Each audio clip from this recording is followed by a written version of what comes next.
आज हम लोग पढ़ेंगे उपसहसंयोजी आबंध। उपसहसंयोजी आबंध किसे कहते हैं, इसमें किस प्रकार का बांड बनता है, इसके बारे में अध्ययन करेंगे। देखिए, उपसहसंयोजी बंध एक विशेष प्रकार का बंध होता है। उपसहसंयोजी बंध एक विशेष प्रकार का बंध होता है जिसमें साझे का इलेक्ट्रॉन युग्म किसी एक परमाणु के द्वारा दिया जाता है। जो देता है उसे हम क्या करते हैं, दाता, और जो लेता है उसे हम क्या करते हैं, ग्राही करते हैं। मान लेते हैं कि ए और बी यहाँ पे दो परमाणु है। ए के पास 2 इलेक्ट्रॉन है और बी के पास कोई इलेक्ट्रॉन नहीं है। यह अपना इलेक्ट्रॉन देखो, ये जो इसके पास है तो क्या है, दाता है, और ये क्या है, आपका ग्राही, ठीक है। और ये अपना इलेक्ट्रॉन उठाया और इसको दे दिया, ठीक है। क्या दिया बनेगा इसके अंदर में, इस तरह से ए अपना इलेक्ट्रॉन युग्म क्या किया, बी को उठा के दे दिया। अब इसे किस संख्या से व्यक्त करेंगे हम लोग, 3 से व्यक्त करेंगे, ठीक है।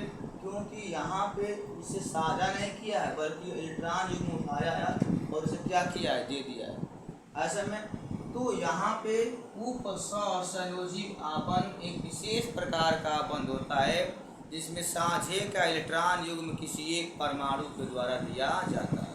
जो देता है उसे हम दाता कहते हैं और जो लेता है उसे हम क्या कहते हैं, ग्राही कहते हैं।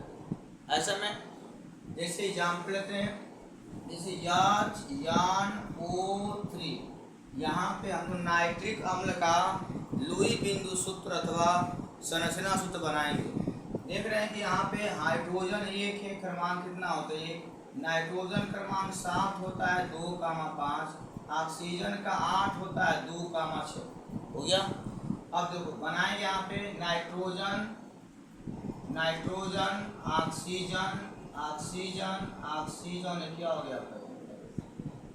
अब ध्यान देना है, ऑक्सीजन के पास 2, 2, 4, 2, 6, 2, 2, 4, 2, 6, 2,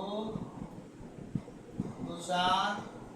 अब देखिए यहाँ पे जब भी साझा करेगा या एक से ही साझा करेगा, तो इसको दे दिया, एक इसको दे दिया। अब ध्यान दीजिए, हमने ऑक्सीजन का सारा यहाँ पे 6 दिया था, बाहरी कक्षा में रख दिया। अब देखो नाइट्रोजन कितना दिया है, नाइट्रोजन का 5 है। 5 है तो क्या करेगा, एक इसके साझा करेगा, 2 इससे कर लिया, ठीक है, 2 इसके साथ करेगा और 2 इसके साथ, हो गया।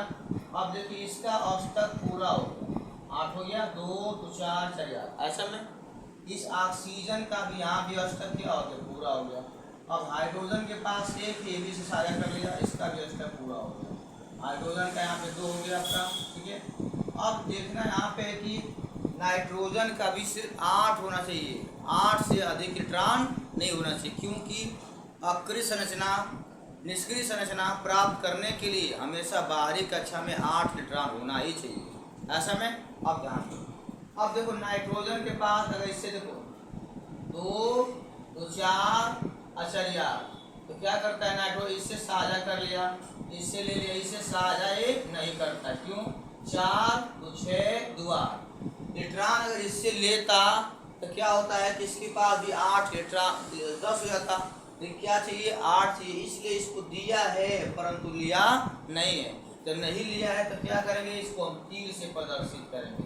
तो नाइट्रोजन देखिए 2 लिया है, डबल बॉन्ड हो जाएगा, यहाँ पे 1 लिया, यहाँ पे एक एकल बॉन्ड बनेगा, एकल बॉन्ड हाइड्रोजन, और इसको उपसहसंयोजी बंध को तीर से प्रदर्शित करते हैं। ऐसे में उठा कर क्या किया, आपका दे दिया, लिया नहीं। ऐसे में क्योंकि लेने से उसका कितना होता था, औसतक से अधिक हो जाता था। इस लोरी और सिडविक ने कहा कि उपसहसंयोजी बंध एक विशेष प्रकार का बंध होता है जिसमें साझे का इलेक्ट्रॉन किसी एक परमाणु के द्वारा दिया जाता है। जो देता उसे क्या कहते हैं, दाता, और जो लेता उसे क्या कहते हैं, ग्राही। ऐसे में इसे तीर से प्रदर्शित करते हैं। अब एक और बनाएंगे हम लोग यहाँ पे, देखिए SO3 का बनाएंगे।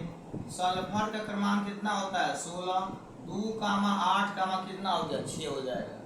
ऑक्सीजन कितना होता है हमारा, 8 होता है, 2,6। अब देखो यहाँ पे सल्फर 1 है, ऑक्सीजन कितना आपका है, ऑक्सीजन 3 दिया है, हो गया। अब ध्यान ये बताओ कि सल्फर के बाहरी कक्षा में कितना है? सल्फर के बाहरी कक्षा में कितना दिया हमारा? तो देख रहे हो कि सल्फर के बाहरी कक्षा में यहाँ पे 6 दिया है। तो क्या करेगा, 2 इसके साथ, 2 इसके साथ और 2 इसके साथ कर लिया सेट। ठीक, अब ध्यान दो, अब यहाँ पे ए भी 2 दिया, जिसको 2 देगा, ये भी 2 देगा, ये भी 2 देगा।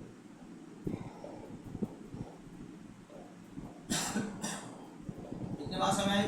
देखो ऑक्सीजन कितना हो गया 8, इसका भी कितना हो गया 8, इसका भी कितना हो गया 8 हो गया, इसका 8 हो गया। सल्फर का 8 ही होना चाहिए, 8 से अधिक होना नहीं चाहिए, क्योंकि औसतक पूरा करना चाहिए।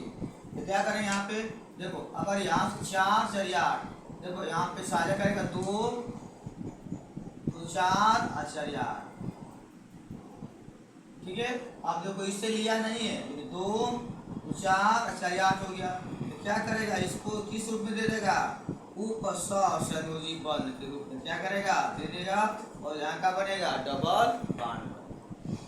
आगे समय ये होता है आपका उपसहसंयोजी बंध। आगे समय ना कब तीर बनेगा, जब साझे का इलेक्ट्रॉन युग्म एक परमाणु के द्वारा दिया जाता है, उसे हम दाता कहते हैं, जो लेता है उसे ग्राही, और तीर से प्रदर्शित कर लीजिएगा। Note down. इस वीडियो को मैक्सिमम लोग को शेयर करिए, लाइक और सब्सक्राइब।